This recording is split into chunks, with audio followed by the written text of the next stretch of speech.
Afternoon. You ever walk into a room and feel like everyone's looking at you? It's funny. Stand-up comedy. It was an acquired taste for me early on. Language was a barrier, or self-esteem. So you ever have such low self-esteem? I mean, low. You're making love to somebody and you think, I can't trust them. Look at the choices they make. If I wanted humility in my life, I'd drive a Prius. So I'm behind one today. I was behind one today, a Prius. It's always a Prius, right? But I'm sitting there looking at the Prius, and it is totaled. It's devastated. It's got Bondo on one left fender. It doesn't have the right fender. On one side, and I'm thinking alcoholic for sure. On one side, it has two of those little spare tires that go about 40 miles. Two on one side. Never seen that before. And on the back license plate frame, it says, "With God, all things are possible." And I thought, except automobile maintenance. Evidently, God's not big on mechanics. And there's two groups of people on the planet. That's all. There's only two. Those of us who shot heroin, and the rest of you who didn't know how to have a great weekend. And normal people aren't laughing right now at all.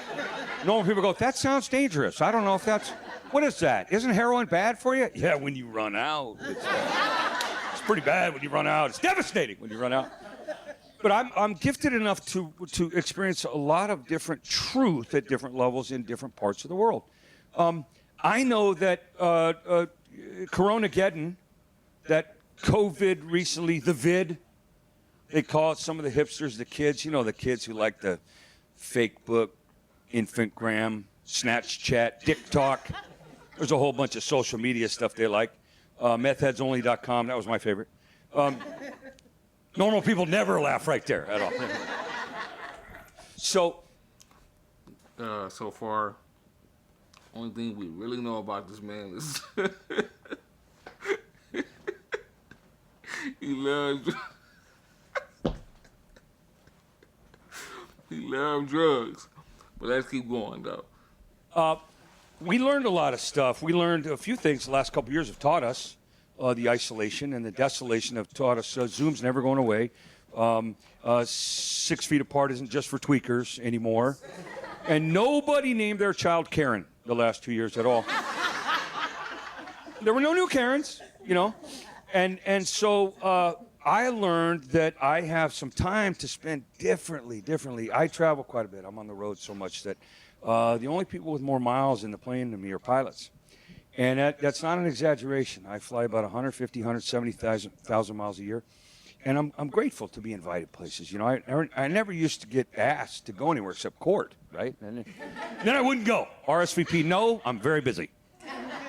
I know that during the last couple of years, it's been a test, a little bit like a magnifying glass. I thought COVID was a magnifying glass of, if you were an a-hole, as a person, the last couple of years, you were really that. If you were an isolating drunk, kind of sociophobe, you were really that.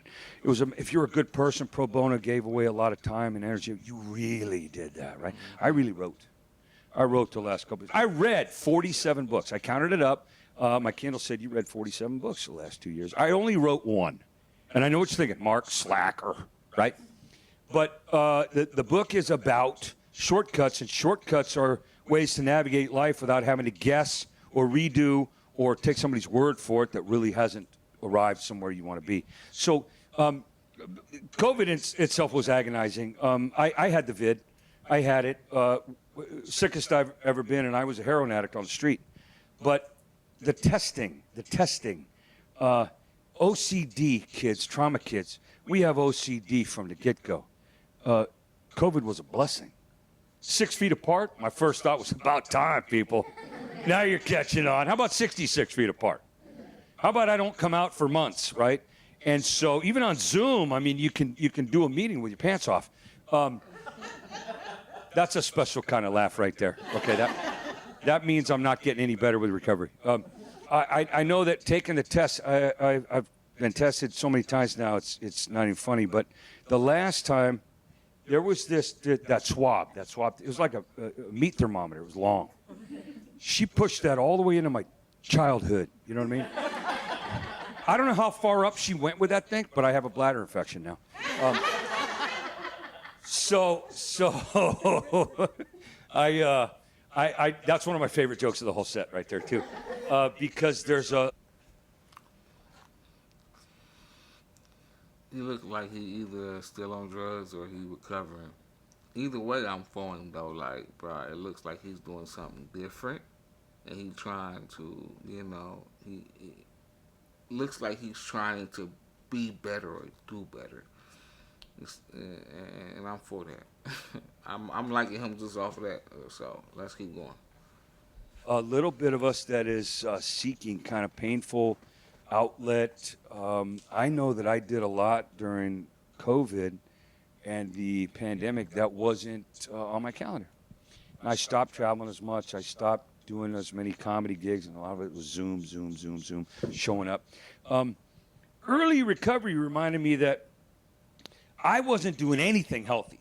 Now, in a place of unhealth where it's everywhere, it could spread like whatever, and it's always a threat now. It's like the flu now, right? The pandemic now. I mean, if you get it now, it's like, right?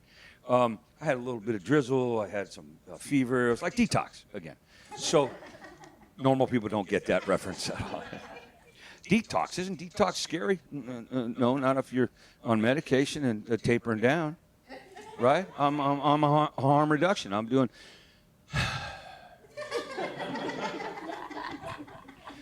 I got sober in 1988 when it was hardcore. Take the cotton out of your ears, shove it in your mouth. You're not going to talk. If I want your opinion, I'll hand you one. It was OG sponsorship. I had a guy who used to tell me, Freeman G, he's out of Oakland. Freeman, he would say to me, he'd say, hey, new guy. Hey, because I was one of those, squirrel. I was, they didn't call it ADHD or ADD. When I was a kid, they called it hyper. Hyper. And it wasn't even Ritalin or Adderall. It was just like sit in the corner, try not to wobble off that stool tied up. Because my parents cared. Some things growing up. I love when somebody gets the joke late. It's just, that's not in the show, but it is. It's just, I love it in group or in a prison or some comedy club where 3 minutes go by and somebody goes, ah! And that's good weed that they had, right? So what I really like to do is reflect, and it's part of my 10-step work. And if you're not a 12-step... I can tell this man right here is a pleasure to hang around, and he's funny as hell in real life. Looks like his transition to stand-up is I don't know how long he's been doing it. Look like he's just recently transitioning. I could be wrong. I'm no stand-up expert. I'm just a lover of comedy, so I could be wrong. But that was funny as hell. Man, I like it though. Come on. Person, 10 steps like a check in the rearview mirror. Where was I recently that I made a wrong turn, or I owe an amends, or I got to say I'm sorry for flipping somebody off? Or where was I shiny? Where was I great? An inventory means I count all of it. So I'm looking back at the rearview mirror, thinking, during Corona again, during COVID, I was isolating for sure, and I was, self-centered, but recently, in the comedy world, man, I've gotten to do a lot of stuff most comics never get asked to do. Cadillac complaints and hang no hassles and platinum problems. In our sponsorship tree, I'm a 12-step guy. That shouldn't be any threat to anybody. You can speak 12 steps. I hate the steps. Never heard of the steps. The steps don't work. I speak a lot of different languages. They're all English. But I speak karma, dharma, refuge, celebrate, all kinds of different lanes. I don't speak normal. Normal for me is like the moon. I've seen it my whole life. Never been there myself, never. And pretty far away from it, actually. So every time you see the moon now, try not to go, You ever get the joke at a place you're not supposed to be laughing? That's the awkward little gift from God where God goes, here's one. You go, sorry, Your Honor. What? But I have a chance to reflect back on. I hate to keep stopping it, but I can tell now he is deeply in tune with himself, and he is a firm believer in God, clearly. Just about a little bit that he said, just there. He lost me, and I'm deep. He lost me, so let's go a little bit longer. Early recovery. Early recovery was a very painful time. Early recovery is like being just out of the third degree burn unit. Everything's crispy. And because of the nature of the injury, not anybody's fault, not anybody's blame, or not anybody's problem, but the condition says because of the injury, everything's going to hurt. I worked in a burn unit. When I got out of prison, part of my community service, I had some restitution to make based on past history. And he put me in a burn unit for about 3 months, and I had to, every time I cleaned that person or turned them or fed them or breathed them, what I did to them, for them, hurt them. It was so hard on the codependent kid that I am, because I want you to be okay. You all right? Everybody okay right now? Did you get enough to eat at lunch? You all right? I care too much for you and not enough about me. I'll be the fastest first person to help you, even if you're not helping yourself. That's the language I speak, codependent, enmeshed, enabler. I learned that from my mom, who was, she hid in the medicine cabinet for a long time. Dad was who Dad was. But early on in recovery, I didn't know what I didn't know. So I learned. We're going to stop that there. He's finna get deep. He seemed to be a storyteller. But today we're going to do something different with Comedy Court, y'all. Today we're going to give out, ratings. We're going to do 1 through 10. I got 5 categories today. 5 categories, and we're going to give it a 1 through 5 for each comedian. So here we go. The 5 categories are delivery, stage presence, subject matter, timing, and then jokes in general. I might add one, might take one away, depending on what we do. So we're going to start with delivery for this guy. So, delivery, honestly, 1 through 10, I would give his delivery a 3. Okay? I just think the delivery was subpar. I think it was subpar. It was very, very below average. Stage presence. I'll give his stage presence a 6. He seemed to be confident in what he's doing. But he still lacked some things in his presence. He still lacked a level of, I guess, like, he didn't feel like, some of the other comedians feel when they're on that stage. Subject matter. I'm gonna go 3. It's just not my preference. Like drugs and island prison. I don't really, it's not what I would want to hear at a comedy show. You know what I mean? Timing. Again, I'm gonna go 3.